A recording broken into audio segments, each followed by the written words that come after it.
how do I know it's if God's doing a spiritual thing or if it's just, I'm trying really hard? So, in other words, am I deluding myself and wasting my time and my energy trying to be more of a Christian when it's just, I'm afraid it's just like common sense. If there's nothing special, how do I know it's true? How do I know I'm not just alone? You don't.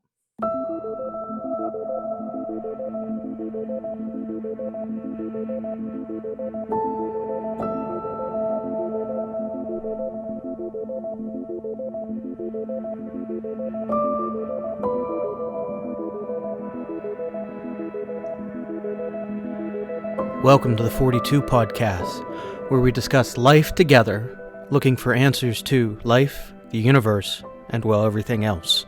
Here are your hosts, Rob and Lindsay. Heidi ho. Hey, Lindsay, how you doing? I'm pretty good. How are you? I'm okay. It's kind of like what we say, you know what I mean? Yeah. What's your, code word for, when someone asks you, how you doing? And you're like, I'm good, but I'm actually laying on the floor bleeding out emotionally. What's, that code word phrase that you use that is... To ask for help? Yeah, not ask for help, but, you don't want help, but you know you need help, but you're laying there bleeding out emotionally. What's that code phrase that you just, you know you need help, but you're not going to ask for it because you just got to pull the pants up and power through? It's body language. If this is what you're asking, it's body language. If the person that asks me pauses and stays in that moment, then I will confess everything. All it takes is that another 2 or 3 seconds. Just hold my vision, hold my gaze for another 2 or 3 seconds. And maybe touch my arm, that thing, come it, and then... Psh, so you're telling me you would be horrible at being interrogated. You would just crack the second they look into your eyes. Yes, I will tell you everything. Especially if, you've got those, caring eyes and... Yeah, I'd be done. Yep. I'd have to have one of those, cyanide pills on my tooth, because if I'm captured, it's over. It's over. Plus, I have an anxious smile, so I'd be done. On every turn, I'd just be done. Okay. Yes. Sorry, what's yours? How do people get past that for you? I think Melinda would say it's probably my body language that speaks the most to how I'm feeling and what's going on, and if I'm actually okay or if I'm emotionally bleeding out. Mm-hmm. So I don't know what those cues are exactly. I mean, that's one of the benefits. Knows. Yeah, that's 14 years of marriage, and yeah, and my parents can pick up on that too, where it's, are you okay, or are you just not wanting to talk about things? And it's right. So, body language, I think, is the biggest kind of cue as well. Because I'll say, yeah, I'm okay. It's another week or another day, and nothing I can do about the madness kind of stuff. Anyway, with a degree of sarcasm. And for me, I don't know if it's a girl thing, but I'm fine. And I can pretend as long as, this is really for my husband or my mom. But if you touch me, it's done. Don't try to hug me or I'm going to break. I'm okay as long as nobody gives me any kind of affection. See, now that one, I am not a hugger or toucher. Where unless you're family. Well, yeah. Nope, please don't touch me. But we're talking about family. Even your family. No, I mean, my family can hug me and I'm fine. Well, that's what I mean. But I'm just saying broadly. Right. And me too. Honestly, you might not think so, but I bristle when people that aren't close to me touch me when they're talking to me or step real close to me. I'm very sensitive to that, and I take it bad. But in kind, when I'll be upset, and my husband knows, And I don't want him to touch me because if he touches me, I'll cry and I don't want to cry. That's all my defenses will just come down. But it's because we're so close that he can do that. Everybody else, no. That's something I've been trying to work on. Like this year, at the end of the year, when we did our senior recognition stuff, I asked, my students, can I hug you right before they went off to college? And I'm trying to be more cognizant of that because I understand there's affirmation in physical touch, and I get that. I've had those moments. But I'm not someone who's like, yay, hugs. Although, there was a lady at the church. She passed away. And, sweet, wonderful lady. Her name was Mary. And a couple years back, she was just like, look, I am going to give you a hug every Sunday morning, and I'm going to kiss you on the cheek. Because and it was just very much a grandmother thing. And she just, that's what it's going to be, and you're going to deal with it. And I did. And well, you know what? I love Mary. She really was an amazing woman. And I actually got to the point where I looked forward to seeing her and giving her a hug. Mm-hmm. Just because she was one of those people. Have you ever had that where there are like people who, I don't know, it's like their touch is almost healing. Yeah. Yep. For sure. For yeah. sure. Mary was kind of that way. She was a phenomenal lady. That's cool. This is a great kickoff to the conversation this morning. Because we're going to talk about depressing things. Yay! And depression. It's a good time of year to do that. It is.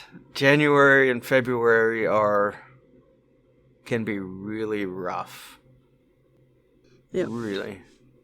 So, I guess maybe the better question is to start at the beginning again, and how are we really doing? Yeah. I'm not okay. Yeah. How are you? I'm pretty burnt out.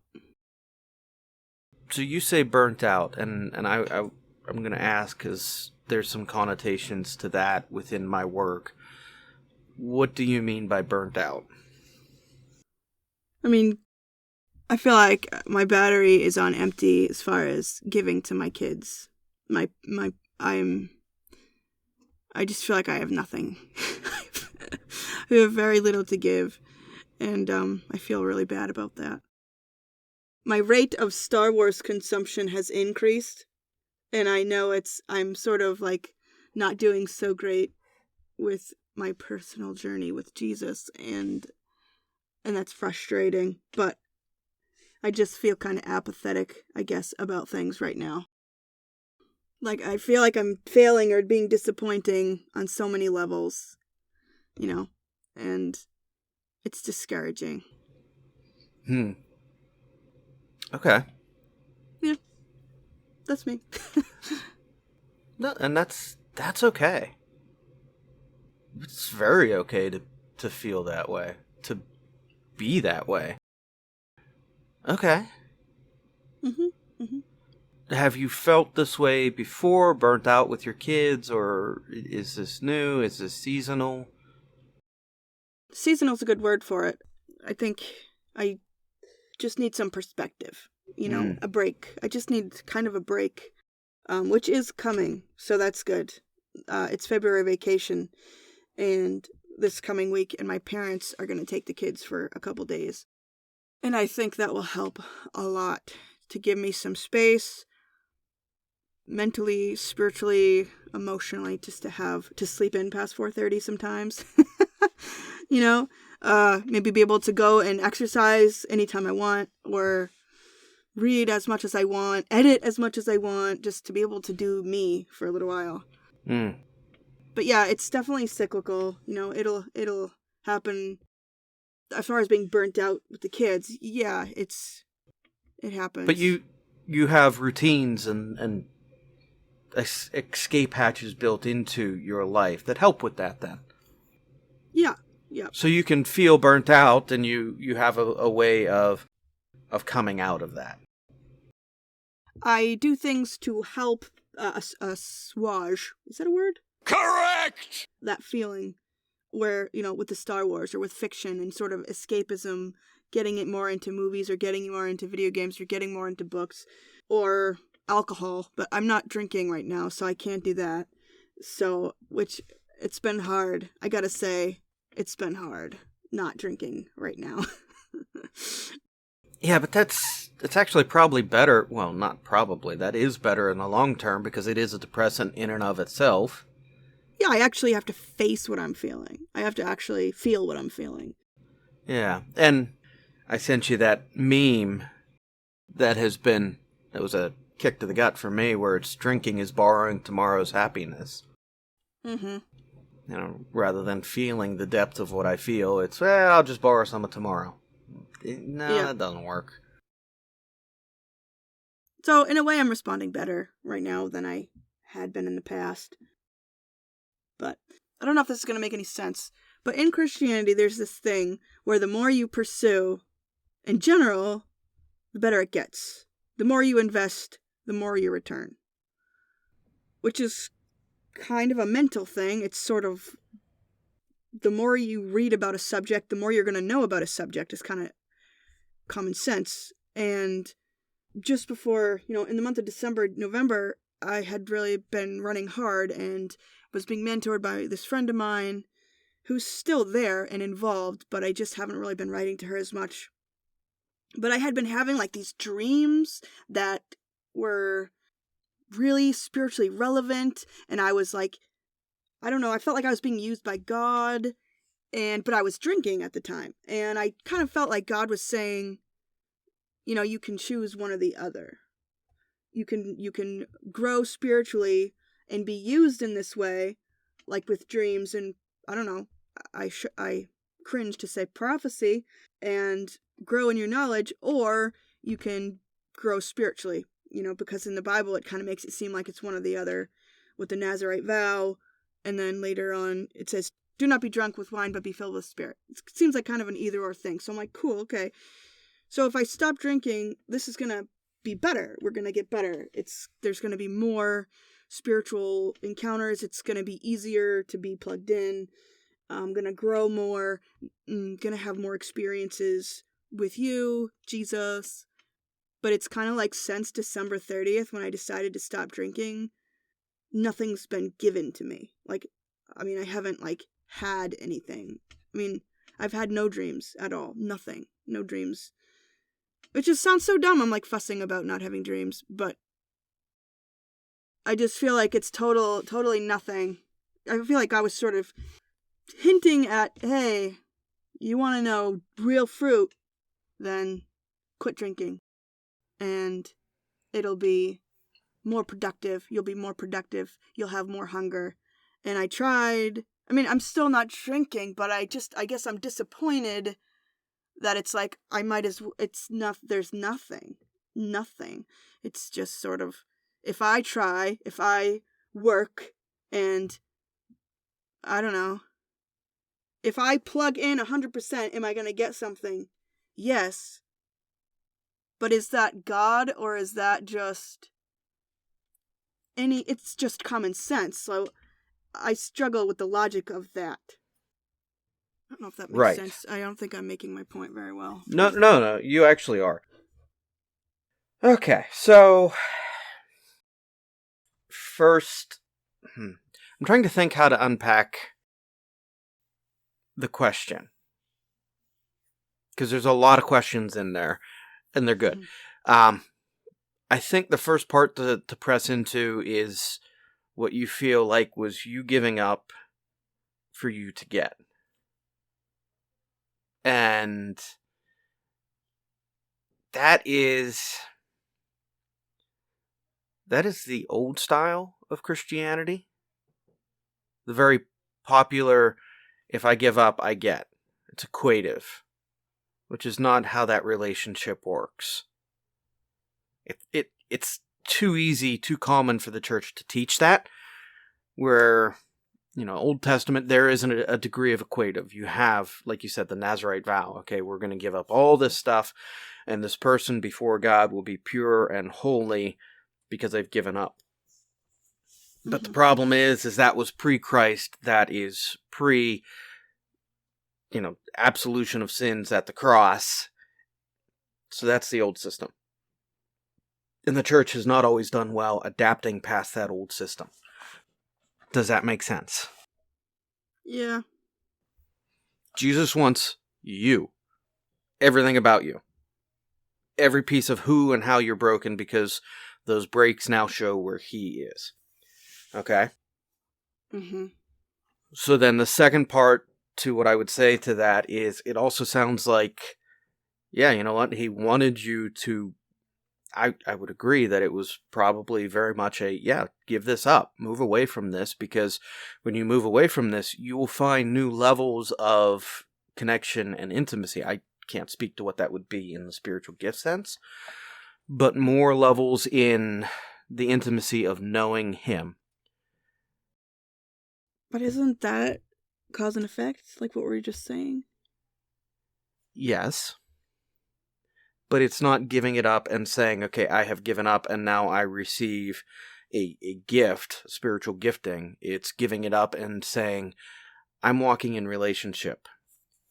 It's like looking at your husband and saying, hey, let's give up this chunk of time that we do every week so that we can have date time or something. You're building and investing in the relationship with God. And the cause and effect of that is you know God better. You're not receiving a gifting. You're receiving time with God, if that makes sense. Time with God meaning what? I don't know. That looks different for everyone. And Christianity, again, one of the things we always do horrible with is we look to those mountaintop experiences. We have to chase the mountaintop experience. Have to get there. We have to climb it. We have to conquer it. We have to be at the top. Even from our years in the young adult program, it was always about being at the mountaintop experience. Always being up there, right? I guess so, yeah. And that means you're feeling something good. Is that what a mountaintop experience is? You're just feeling something really good and communicating with God in a way you don't any other time.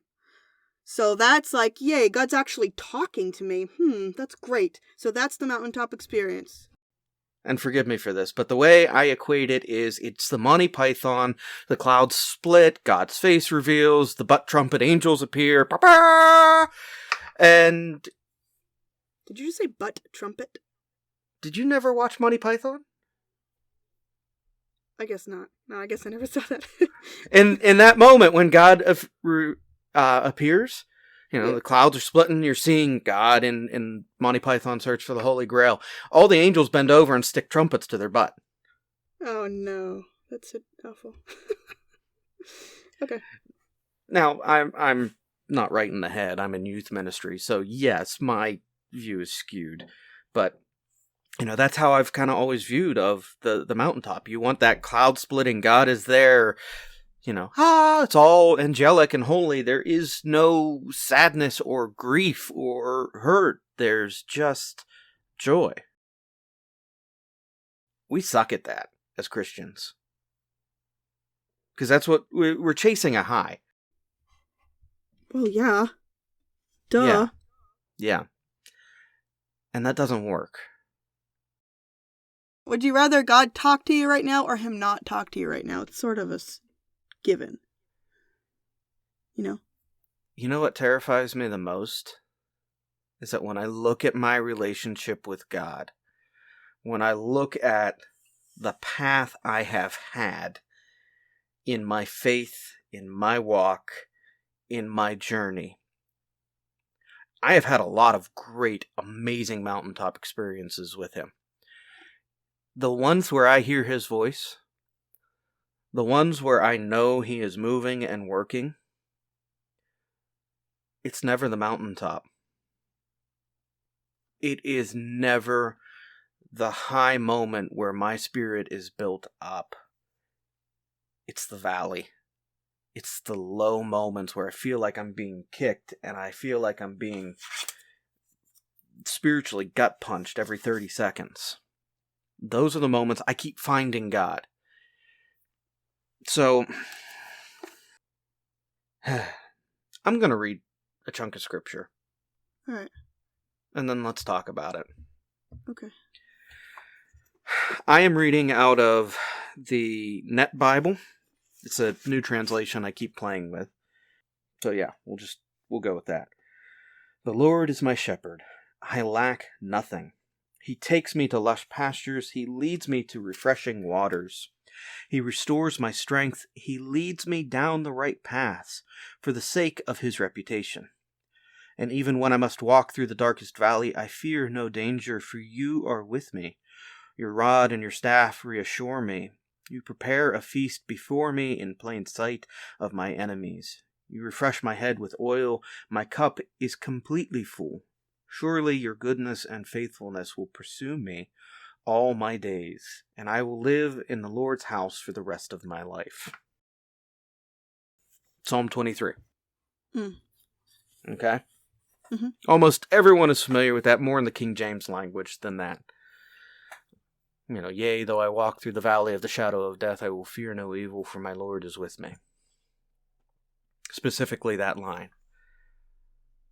A couple years back, and we talked about this about a year ago, actually. My one grandmother, she had Alzheimer's or dementia, I forget which one. And there was a challenge with that in the family.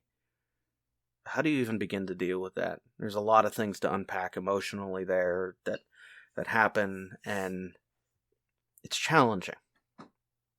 But when we would go to visit, I don't know if I've spoken to this, but I'm Rob.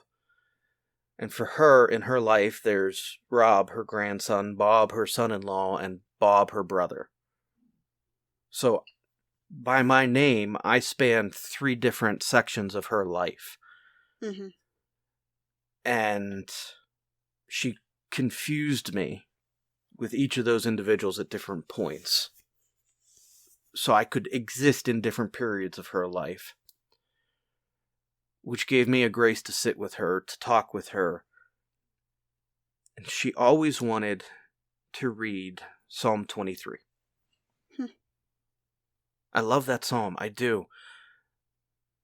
But sitting with her and reading that with her, and then walking through these different highs and lows in her life, gave me an entirely different perspective that I did not expect. Because the joyous moments, she'd still want to read Psalm 23. The low moments, she would still want to read Psalm 23. And Psalm 23 does this great thing of showing, and it starts with, and we always ignore this, you start with being in a green pasture. You're at that mountaintop experience with God, but then you go through the valley, but then there's a lift and lower, this cyclic walk with God. God is constant in the psalm, but our position is different. Right. And that's entirely normal and expected and horrifyingly comforting because, again, when I look at my life, my walk, those moments that are dry, that are desert, that are walking through the valley, those are the moments I find God. And it sounds like what is happening with you is you're going into a desert experience, or you've been in a desert experience. Yeah. And you come out of that, and it might be a couple years before you see the moment of revelation, the moment of God's work. I don't remember a time when I wasn't in the desert. Really. That's okay. It's formative. It's teaching.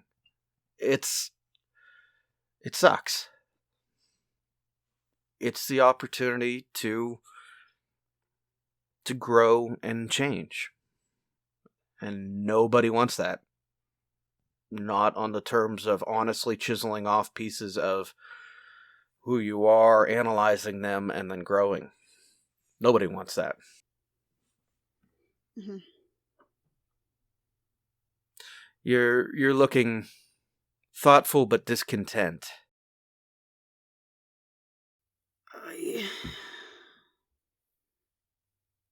It feels so much up to me. Hmm. And whenever I try, it just feels like the same old stuff. Like, what else is there to do except for talk to God to myself? Talk to God / to myself about things. It just feels so cyclical, and I mean, like, mentally. Like, I just struggle to believe that what I do when I am, quote, pursuing God is actually beneficial and is not just going through the motions. And of course, when I repeat those motions, I feel good things because it's like, it's comforting, I guess. It just feels like if I don't care to, or if I don't do the same things I always do, nothing will happen. I'll just carry on reading Star Wars and carry on carrying on. And unless, I don't know, it just feels, I don't know how to explain it. I don't know. It just feels very me. Yeah, okay. Repetitive and boring. Very boring. What would you say a legitimate change looks like for you? A change. Or maybe that's not the right way to phrase it. What would you say an answer to your searching looks like for you? Or your spot where you're at right now? Something cutting through normal. Something. So the cloud's splitting. It doesn't have to be the cloud splitting. I don't know what that looks like anyway. What does that even mean? Cloud splitting is the light of heaven shines down and all is revealed kind of thing. Figuratively, I suppose. Okay. I wouldn't expect that physically, but a dream, some kind of, somebody says something that alludes to the fact that God is actually involved. He does care. He wants something, or that I have a sense of purpose, or that I have purpose, that I'm not just a baby maker, and God can use me despite my severe lack of practical skills and insecurity, and I don't even know, but just something that's not this, something that's more than. It was doing it for me before. Like, I would have a dream and it'd be like, whoa, that's super specific, interesting. And like, I started to write down my dreams. That was really cool, but now I don't have any dreams. Or they're really dumb, like, obviously stupid. So, it just feels like he doesn't care, I guess, to pursue me. But yeah. So. Alright, so have you read 1 Corinthians 14? Yes. Yes. Yes. And? I don't remember what it's in 1 Corinthians 14. I'd have to go look. Actually, it probably wouldn't hurt for you to read 1 Corinthians 12, 13, and 14. Because it's Paul laying out what the spiritual gifts are, why they matter, which is all centered around love. 1 Corinthians 13 is the one that is always broken out at weddings. Yeah. Love is patient, love is kind, it does not envy, it does not boast, that one. Yeah. And then 1 Corinthians 14 is talking about, the first half of it is talking tongues and prophecy, the balance of, but also, do we seek these things because they validate our faith, or do we seek these things because we feel like rock stars? Asking those kind of questions. Well, what is the fruit? What's the point of fruit? Growth. Literally fruit. It makes it so that you can go on. You cannot produce anything. You cannot produce long term, like spiritual children, I guess. I'm gonna fight you. What the frick frack? That's like our t-shirt. is What? right there. I'm gonna fight you? Yes. You said like 3 times a podcast. We just need to get mugs. I'm gonna fight What's you. the point of fruit then? You tell me. Literal fruit. Grapes. What's the point of grapes? Alright, so if you're the vine and you're producing grapes, who benefits? The grapes that come after you. Not you. Yes, you do. Put all the... How? Yes, you do. How? Because you are... I don't know. Because you're fulfilling your destiny, I guess. But it's not like... But it's not anything you can help. You just produce fruit. The fruit of the Spirit. So, it's not you. And the fruit of the Spirit is all outward centered. The fruit of the Spirit are things that benefit others.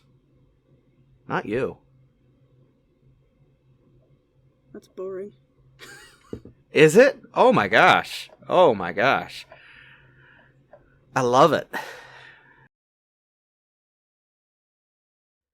Well, then it doesn't matter because a grapevine isn't responsible for fruit because it's the plant, it's the vine that's producing the fruit. You just sit there and soak in sunshine and turn light into things. You turn sun rays into things and produce fruit by the Spirit. So Okay. Let's talk photosynthesis. It's actually kind of cool. Alright, you ready? Yeah. You absorb light. Photosynthesize light. But you also need to take things that are, I don't know, out of the ground. Dirt, water, nutrients. You don't take dirt, but nutrients, water. Mm-hmm. With light, you are the bridge between the two. You are the bridge between the two? The light of God and the things of the world produce fruit so that they may see God.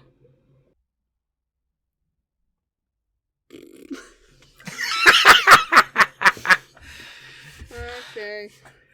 I'll just sit here and absorb. So if I listen to podcasts and like hang out with Christian people and listen to Christian music... Whoa! and No. read the Bible... No. then I will produce fruit. No. Well, yes, but no. It also matters of the quality of the fruit and the quality of the work that you do. And the fruit analogy, like all analogies, breaks down at a certain point. But the point, I think, and would speculate, and we can, continue to fight over, is the actions that we have. Now, I'll say this.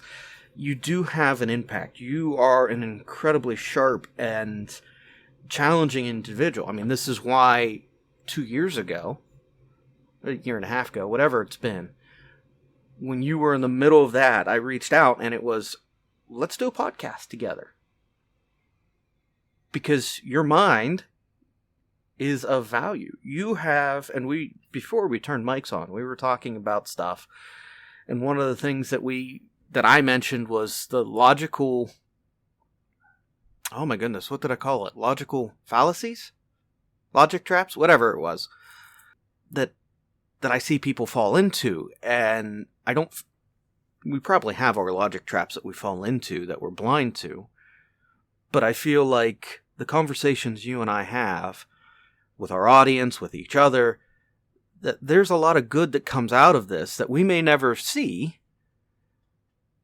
But we're trying to ask questions of faith and life together and what that looks like and how we grow, interact, and navigate this world. Because we've asked questions that sometimes people are scared to ask. Mm-hmm. I think to the conversation we had back in April with TJ on worship, the number of people who have very strong opinions or don't want to ask because of that. The areas that you and I have said are off limits are mainly extremely personal and have to do with, we don't want to reveal everything about our kids and our family struggles, but we can also, opening that door and being able to ask and explore. These are of value. This is fruit that you're producing. Yes. And sometimes being curious is in and of itself, again, Christianity does not always do well, and this is why I love being in youth ministry. Curiosity is good. It is not to be terrified of. Asking questions of faith is good. And I get that all the time with the kids, and I love it. Because that curiosity drives me deeper into Scripture. I get that, and I agree. But the idea that you, as a Christian, become a better Christian, or you are, it doesn't really matter what it is. If I spend all my time doing that thing, and the people I hang out with also do that thing, and I read, watch, everything I consume is about that thing, I will become an expert on that thing, no matter what it is. So, how is that? How do I know it's God doing this? If God's doing a spiritual thing, or if it's just, I'm trying really hard. And so the things that come out of my mouth sound really good because I've been listening to podcasts for 6 hours a day. And so the things I say sound wise, and maybe I'm becoming more like those people who I admire, so I seem loving. But how do I know that is God? How do I know that is special or different than me hanging out with Star Wars people and going to Star Wars events and consuming 8 hours a day of Star Wars material, video or book? I will be that way. Which isn't spiritual, it's not special, it's just a fact of life. And if it's just a fact of life, then what does it have to do with God? And why is it special? If anybody could do that, anybody could do that. So in other words, am I deluding myself and wasting my time and my energy trying to be more of a Christian when it's just, I'm afraid it's just like common sense. And so that's, if there's nothing special, how do I know it's true? How do I know I'm not just alone, and making a fool of myself and wasting all my time? I guess. You don't. But you are incredibly unique. There's only one Lindsay. There's only one you in your family, to your kids, to your husband, to your family. There's only one you that is sitting there interacting with Star Wars people. There's only one you that interacts with this world, sees this world the way you do. And that is incredibly special. It's so special that I'm going to have you, because you're editing this week, I'm going to send you a song that you need to put at the end to use. Is this from a PBS cartoon? No, it's not from a PBS cartoon. But Mr. Rogers. I knew it! I like you just the way you are. No conditions. No modifiers. No be better, do less, do more. I like you just the way you are. Exactly and precisely, I think you turned out nicely, and I like you as you are. I like you as you are without a doubt or question or even a suggestion, because I like you as you are. I like your disposition, your facial composition, and with your kind permission, I'll shout it to a star. I like you as you are. I wouldn't want to change you or even rearrange you, not by far. I like you. I like you. I like you, yes I do. And that was Mr. Rogers. I'll have to find the song version of that and send it to you. But it's that. There's only one you designed uniquely the way that you are. And at the end of the day, and this is something that I've been in ministry for 14 years and one professionally. I've been in the church my entire life. I hit a crisis of faith 2 times where I almost left. And it was only in this past year that, I don't know why, but it was a huge revelation for me and kind of melted my brain. Mm-hmm. And it was just simply that at the end of the day, God looked at me. So at the end of today, God will look at me and say, I'm worth pursuing. That's it, full stop, no caveats. At the end of the day, that statement. I have decades in the church. I was driving to the church to work. And just that went through my head, and it was, I don't know why it hit me like a ton of bricks, but it did.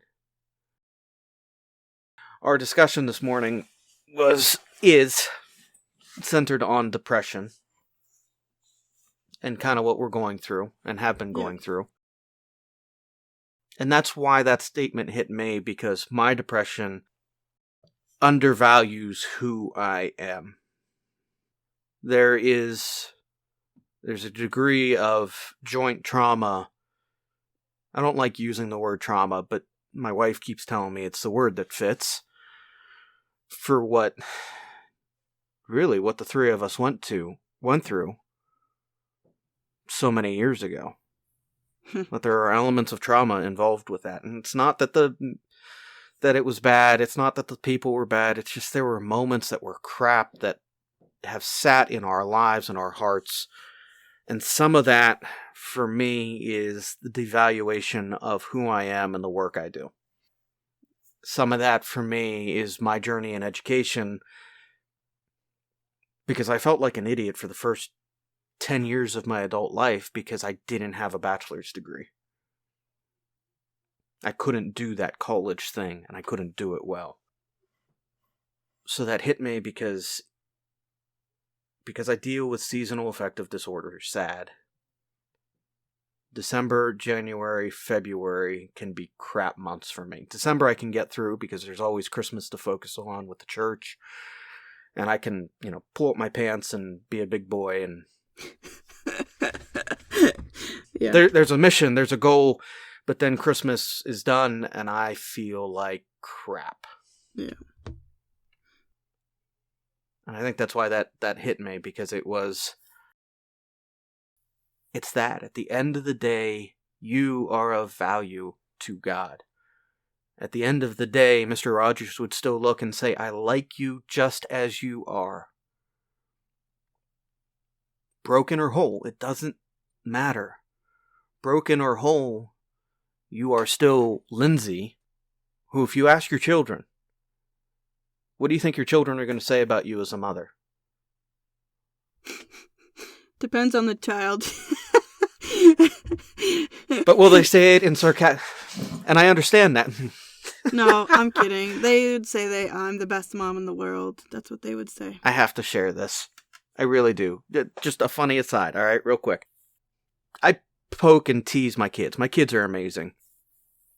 And I don't remember what I was picking on my son for this week, but it was something little, and he wasn't truly grounded, but I looked at him, I said, son, you're grounded. Next month, you're grounded. No video games, no nothing. You're sitting in your room, you're grounded. And he knew I was teasing, so he just looks at me and goes, okay, and lays down on the floor.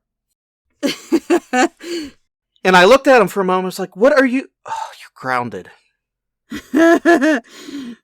That's good. At which I was just like, yeah, you deep sarcastic child, I've done this to myself. Good job. Good job.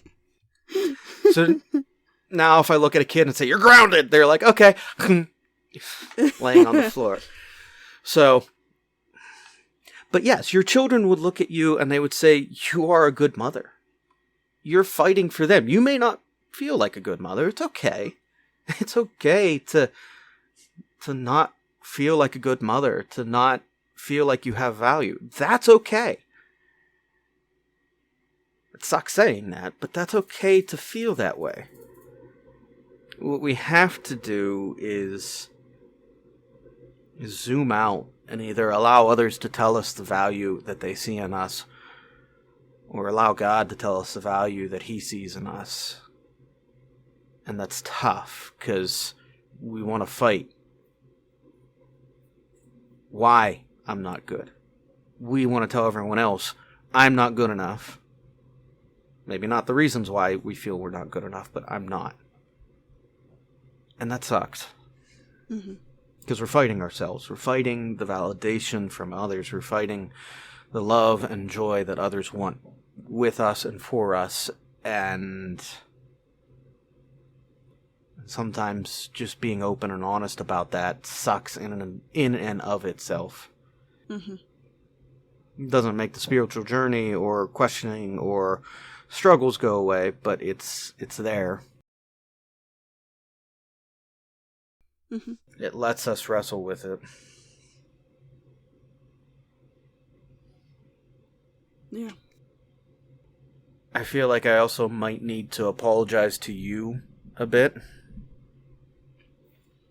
For what? Well, book club. Yeah. So you and I are in the middle of reading Jesus and John Wayne. Yep. And I knew this was going to be an interesting book. I didn't know it was going to be this interesting. Yeah. Because I'm not done with it yet. You're not done with it yet. But there have been some things within this, and we talked briefly before we turned microphones on, that are also very, not intentionally or cruelly or intended to undermine faith, but they're gut punches to examining the church. Yeah. It's good. I think we as a church need to have this conversation. But it doesn't mean it's comfortable. Yeah. Yeah. And we were talking beforehand to that discomfort, and we'll talk more about this next week, because next week is book club. So normally you have been the one to pick those kind of books, and it's, we really, that was a gut punchy book. I did it this time around. Yeah, so life's fun on that one. Yeah. And it's answering questions that I've had, which has been very, very satisfying. And I won't spoil my thoughts or what I'm talking about, but it explains a lot. So it's been good. It's been good, but it doesn't help my present state of skepticism and receptivity to Jesus, I guess. But I do recommend the book. I mean, it's, like you said, it's important. It's just navigating what to do with the information that you have. That's interesting. Yeah, and it is. Because they are asking some really good and hard questions. They just are. It's kind of like, do you want to know about the bodies under the floorboards or not? Do you want to know where that smell's coming from? Or do you just want to live with it? I think a lot of people will just say, I don't mind the smell so much. I don't want to know what's under the floorboards. We'll just carry on. But I think it's important to expose the bodies under the floorboards, figure out how to get rid of them, and clean up. Because I don't think it's going to get any better until we address the bodies under the floorboards. And And that's exactly it. And for me, I look at it and I go, the body's under the floorboard. I don't look and feel like, oh, that's God, that's the church universal, heavenly. I feel like that's the church as led by man. The failures that are, and I haven't gotten to that point of the book, but the failures that are us leading the church, and I'll save it for next week with what I told you, where I think there's a giant area of failure that we so love to get into as Christians, and it doesn't work. I've said it to you, well, I've said it on the podcast in the past, but I'll save it for next week. Yeah. So, that doesn't help, reading that in the middle of February, and Yeah. yay! Yeah. I don't feel depressed. Yeah. Yeah.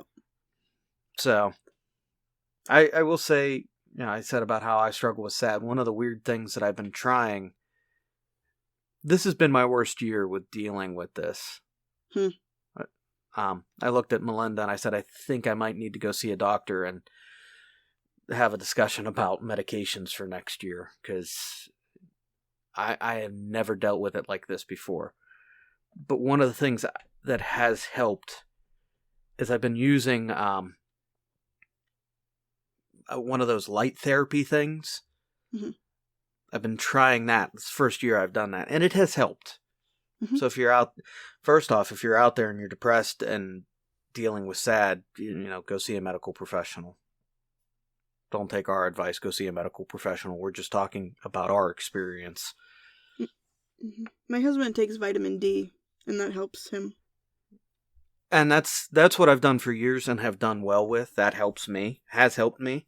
But this year, I don't know why, it just kind of ramped up. I had a day in January. It was one of my days off. And I curled up in bed. Kids were at school. Mel was off at work. And I've never experienced that, where I curled up in bed and it was, nope, all motivation is gone. Mm. But the light therapy has been working. I take vitamin D supplement to help. I have been taking it for years to help. Yeah. This year, I don't know why. It's been tougher. I hear you. There's comfort in the journey, though, in that none of us do this alone. Yeah. Yeah. I'm sure you've got a good support system, and I'm thankful I do too. When I actually talk to them. And that's the kicker. Again, this has been a year where I'm trying to be more open about things like that. Mm-hmm. And I'm not quite there with it yet. Mm-hmm. Telling my wife I think I need to see a doctor, that was a big step. Now I'll go see a doctor in 6 to 8 months. Yeah. Next year when it's relevant again. Yeah, I'm one of those people. Yeah. But I think with what you've spoken to, with the struggles, the questions, the whole conversation, I think it really does kind of come down to a value question, and the cyclic nature of our walk with God. It's a journey. It's not all mountaintop, and it's the deserts where we're formed. Mm-hmm. It's the valleys that we find ourselves in. The mountaintops are great, but they're not the ones that are formative. Yeah. So, all right. Word. Ask your question. Well, I don't know. It might be a doozy. We might have to save it for another time, but I was just... Ask it and we'll figure it out. Okay, remember in Boba Fett, the episode about the Mandalorian, and he's training with the black saber? Yeah, the dark saber. Dark saber! Damn it! I can never say what it is. Okay, dark saber. The dark saber. He's training, and he's like, he can't pick it up. Yeah. He can't. And it's heavy, and he can't wield it, and he doesn't do well at all. They never address that again. And then he's fighting the droid in the last episode, and it looks heavy, but he hits the force field, and it's never addressed. Like, how did that problem get resolved? Yes or no? And is it a symbol of his inability or his not being ready to rule?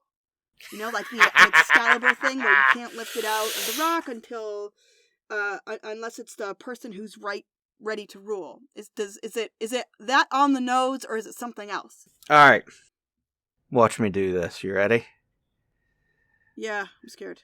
Ding is on a journey, all right? You don't just get from A to B without going through the process, okay? So, the armorer told him that he needs to be at, I don't remember what she said, but it was like at peace with yourself or not in turmoil, okay?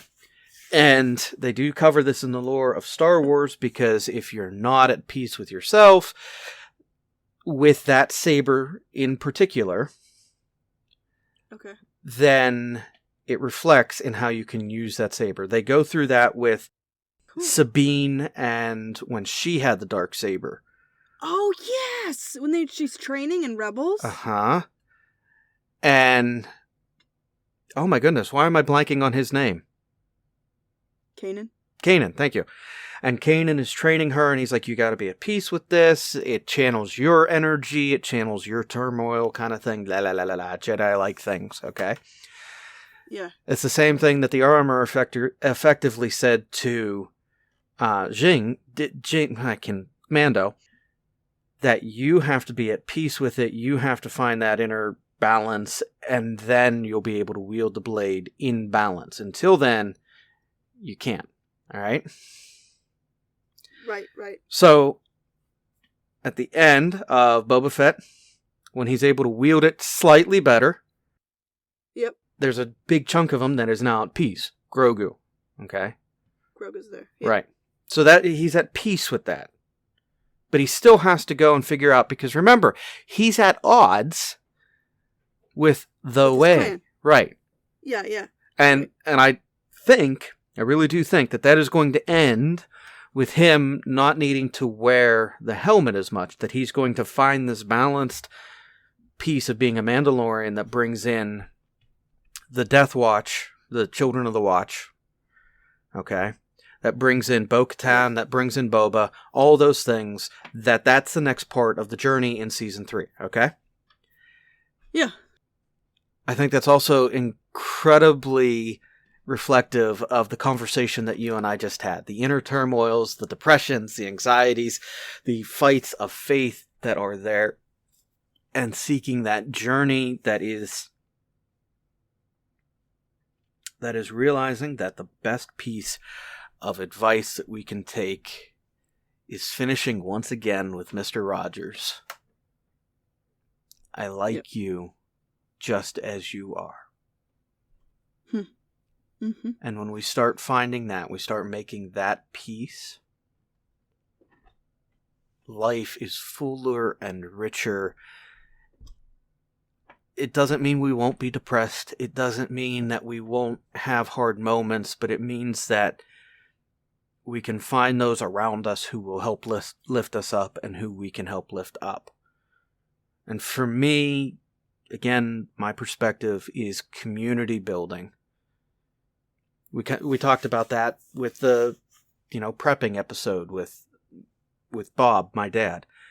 For me, it's about the community building, because when we are together, we are stronger. When we can look and we can say that we like each other just as we are stronger. Yeah. You loved pulling that together, didn't you? You love putting bow. There's a nice bow right on the end of that. Good job. I mean, that was a softball. Come on. Oh, man. I wish people could have seen the smile on your face when I started talking. Well, as soon as you brought it in, it was, oh, wow, this is nice and easy. Yeah. And I didn't know you were going to ask that question, but yes. Yeah. So, good. That's good. To you guys, to our wonderful, amazing audience, I don't care what walk of life you're coming out of, what you believe. I love you. I like you just as you are. I do. I love having conversations with you. Lindsay, I like you just as you are. I love you just as you are. I love having conversations with you. And I think when we lean into that all of us in our ways, we find richer community and richer life. Preach. All right, everyone. We love you. That- We like you as you are. Be you. It's you I like. It's not the things you wear. It's not the way you do your hair. But it's you I like. The way you are right now. The way down deep inside you. Not the things that hide you. Not your toys. They're just beside you. But it's you I like. Every part of you. Your skin, your eyes, your feelings, whether old or new. I hope that you'll remember, even when you're feeling blue, that it's you I like, it's you yourself, it's you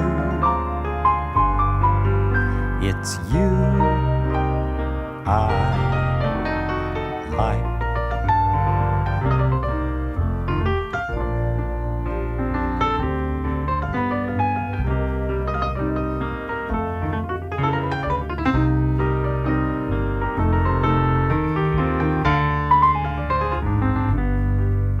I hope that you'll remember, even when you're feeling blue, that it's you I like, it's you yourself, it's you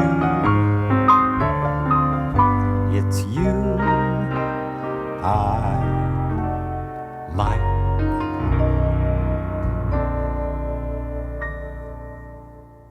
You know, when I think of people, when I think of my friends, everybody that I know, and everybody else, I think how different we all are. And yet there are some things about us that are the same. We each have a body, and we each have feelings, and in some way, just by being a human being, each one of us is very, very fancy.